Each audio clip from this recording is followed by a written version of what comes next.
Then we started getting that in discs. Well, this is still, if you got 2 discs, you may nobody care, but if you got a big package, you might be asked to pay some duty. Now it comes as an attachment. That's the end of the story. So these things change shape very, very quickly. But here is talk about goods of industrial exports of manufacturing. So you can see that by 1990, more than 50% of all our exports were high-tech. And if that is slightly lower in 2009, that's because the medium high have increased, that's all. So the complete transformation of our trade. You may notice that this more or less, the great change was between 1990 and 2000. It more or less coincided with the Russian immigration, but it's not an explanation. And it coincided with this outburst of suddenly Israeli high-tech industries coming of age. There was also the government encouragement, and I want to show you something for that. Government approach of research and development.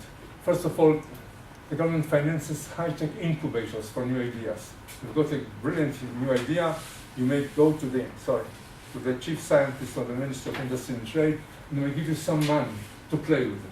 If you're successful, you are supposed to go to the market and attract some capital. But for the first stages, you can get some money from the government. And they also provide seed money for startups. And the condition is very simple, you get some money.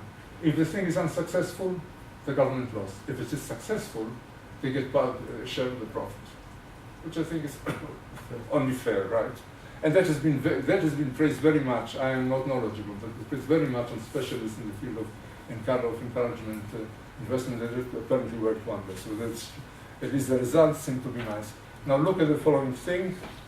This is taken from an OECD publication. I'm sorry, it's bilingual and probably can't read the Hebrew, but you can see one thing. This is the proportion of GDP devoted to non-defense R&D. Does not include defense, which in Israel is quite a considerable chunk. And you can see Israel is here with 4.7% of GDP. The average for the OECD is here with less than half that, 1.9%. Where is Hungary? I don't think it is here. I haven't seen it here. 4.9. But it certainly is not in the upper part of it. The upper part you'll find Finland, Sweden, North Korea, Japan, and even there are like far behind. I mean, the next one is Finland, which is 3.7 compared to Israel 4.7% of GDP going to non-defense research and development.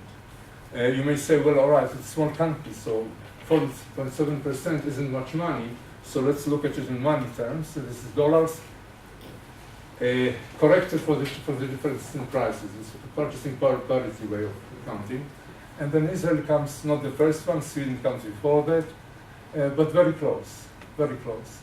And there is one more country here, which is Switzerland. After that, the sums fall down. And if you look at the average for the OECD, it's $790 per head of population, which is used for civilian R&D, as compared to more than 50% more in Israel. So it's a heavy investment. These results did not come out of nothing, did not come out of simply out of the air. They represent something real. Now, let's just two more things. One is, how did Israel weather the financial crisis? Now, Israel was very little affected by the financial crisis. You can see that income per capita in 2008 grew by 2.2%. At the time when it fell by 0.2% in the United States, grew only by 0.3% in OECD countries. And in 2009, Israeli GDP per capita fell by 1%, compared with 3.3% in the United States and 4% fall in the OECD. So weathered it much better than the big countries. And the reasons were a number of that. First of all, we've got very conservative banking. So they were not exposed to what's called the foreign toxic assets, all these derivatives, all these things which were supposed to decrease and they did decrease the risk to the individual investor. But if you take all investors together, they increase the risk tremendously. And that's exactly what happened. And Israel, firms are relatively little exposed to that. Mortgages in our case are limited to no more than 70% of the value of the asset. Nothing like the in US case where it turned out that sometimes they were twice the value of the asset. And was no securitization of mortgages, and that's important because when banks can issue bonds against the mortgages they hold and sell these bonds to investors, they are passing on the risk from themselves to those investors. If the mortgages are not paid, the bank is not losing any money, it's the investor who loses money. So more and more these mortgages they gave, that was the famous subprime crisis. So because of that, Israel was not affected much directly by the worldwide financial crisis. It was affected seriously, relatively speaking, by the secondary crisis. What was the secondary crisis? The foreign demand. The moment there was a crisis, people's incomes fell, people's assets diminished, people started drawing in their homes, not buying, not consuming, demand went down. And that includes also demand for imports from abroad. So our export industry was rather seriously hurt because of that, but still, it was only the secondary crisis which affected us, not the primary financial crisis itself. And there was also relatively carefully, a bit perhaps from my taste too conservative, but altogether quite good, was monetary policy and to some extent also fiscal policy. Now, last more, I promise you that the last slide, almost the last slide you will see. What are the problems and challenges? And there are a number of things. First of all, we used to be an extremely egalitarian country. We are no longer. Period. And the figures about Gini coefficient and so on are slightly misleading because in Israel, most housing is resident-owned. And this does not enter the Gini calculation. So if you take also the income derived by people for having their own house, which you should, then you probably find that it's slightly less, but still. And this is the result of a number of things, and one of them is globalization, plus a certain policy of the Israeli government, which promises to change but never does. The reason is that on one hand, globalization raised the wage, the salaries at the top, especially in information technology, to the international level. These people are highly mobile. If they are not paid enough where they are in Tel Aviv, they will go to Silicon Valley in the States if the difference is enough to compensate them for the movement. So the salaries there are compatible with with the world markets. At the bottom of the scale, what happened was we used to have quite a lot of Palestinian labor, which was commuters. They used to come in the morning, leave in the evening, and when they first came in, they did not compete with Israeli labor, they pushed out Israeli labor. It was a time of expansion. So Israeli workers who knew the language, who knew the ropes, used to become work managers, while the other ones supplied work from below. And now this has ended, or rather greatly diminished because of the political and security situation, which is another subject. I'm not going to go into that. And the pressure of two is a very strong lobbies. One is the farmers, and the other one the agricultural lobby, and the other one is the building contractors, allowed the introduction of large numbers of foreign workers, originally Romanian and Turks, and then by now it's Thais and Chinese.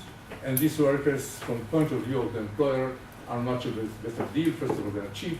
Secondly, they live in the place, and they are much more quote-unquote disciplined, because if they don't behave well from the point of view of the employer, you can always kick them out, and then they're kicked out of the country, or they stay illegally and are harassed by the police.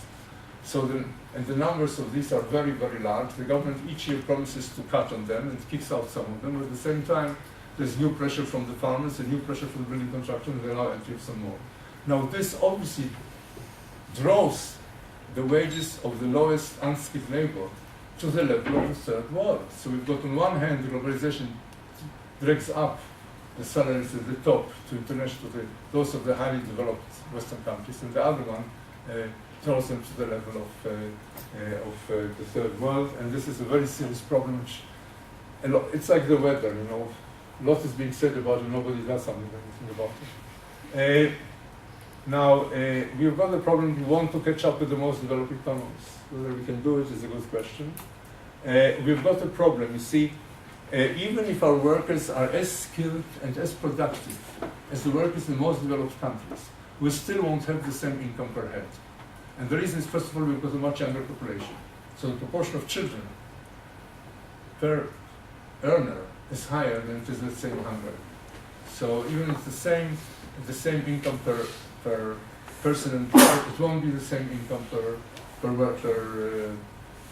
inhabitant because of the difference. And you've got two groups whose participation in the labor force is very low. And one is ultra-Orthodox Jews, and the other one is Arab women. And these are cultural and political problems which it's not easy to change, but it means that the rest of the economy really in a way supports these groups, in a way, not always equitably, especially not in the case of Arab women, but still. Secondly, until now, the Israeli high-tech industry mainly sold ideas, which are very good sales. I mentioned to you the sale for $100 million by 4 youngsters of an idea which haven't brought a penny onto them. But ultimately, one would like to turn these ideas into selling concerns, into creating products in the country which can be exported.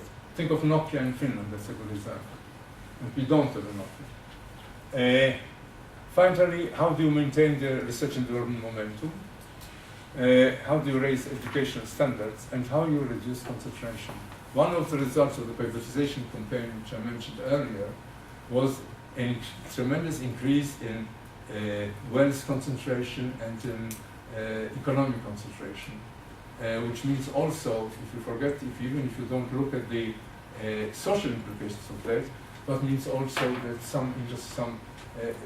some economic activities don't have enough competition. And competition is the one thing which really justifies the capitalist system. If you don't have that, it's got very little to justify itself.